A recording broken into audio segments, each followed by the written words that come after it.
You're listening to 5 Minutes of English with Laura Pickens, a short podcast about the way we actually talk, like for real. Vice versa and versa versa. Hi, my name is Laura. I'm an American living in Russia, and I've been a teacher for a very long time. And this is yet another phrase that I have heard Russians use incorrectly. And it's not their fault, it's that your translators are lying to you. They do that. If you look up the word НАОБОРОТ in a translator, you will oftentimes see vice versa as a suggested translation. So let's talk about what this term is. Or more like, let's talk about what the term isn't. It does not mean the opposite. I thought she didn't like me, but vice versa, she liked me a lot. This is a mistake. The correct way to say this is, I thought she didn't like me, but actually it was the opposite.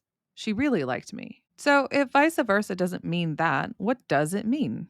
I'm so glad you asked. Well, first of all, it's not English. We don't have many words that are spelled VICE that are pronounced Visa. This comes from Latin. Vice means in place of, and versa means reversed. When we say vice versa, what I mean is we will flip two things in the sentence and it is still true.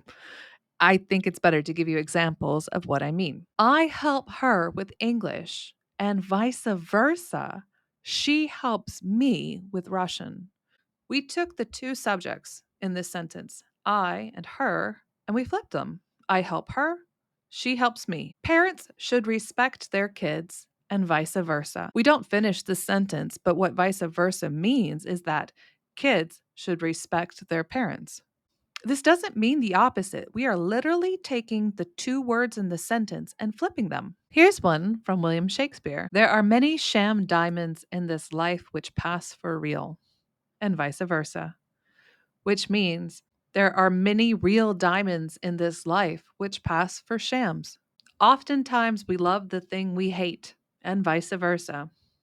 We hate the things we love, is what is understood. Vice versa is a very clever rhetorical device to make some very witty statements.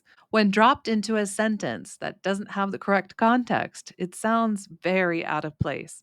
Hot is not vice versa of cold. So that leaves the question how to say наоборот in English. The first translation is the word the opposite. You think he's confident, the opposite is true. He is full of doubt. Another one I really like is it's the other way around. She thinks I'm ignoring her, but it's the other way around. I'm waiting on her reply. Or we have actually, it's the reverse. People think quitting is weak. Actually, it's the reverse. It takes strength. Or we could just say it's the exact opposite. I told him to take it slow, and he did the exact opposite and jumped in headfirst. So let's do some exercises. This first one, I want you to think of a friend and what is something you do for them and vice versa. I want you to use an example of I blank for them and vice versa, they blank for me. For example, I listen when they are overwhelmed and vice versa, they do the same for me. 2. Swap roles. Think of a time you switched roles with someone. They usually are and you are B, but you flipped. So, for example, usually I cook and he cleans, but this week was vice versa. Try your own using the form usually I blank and they blank, but today it was vice versa. Now let's do a simpler exercise where we just practice how to say the opposite. I want you to think of an example of when you thought one thing but it turns out you were wrong. The opposite was true. I thought today was going to be hot, but it turns out it was actually cold. We're only just flipping one word in this sentence from hot to cold. Give me your own examples.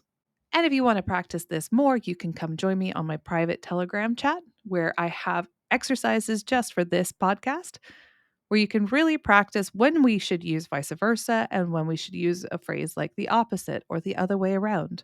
You can also interact with me directly. For more information, you can find the link in the description. Thank you, and I'll see you on the next podcast.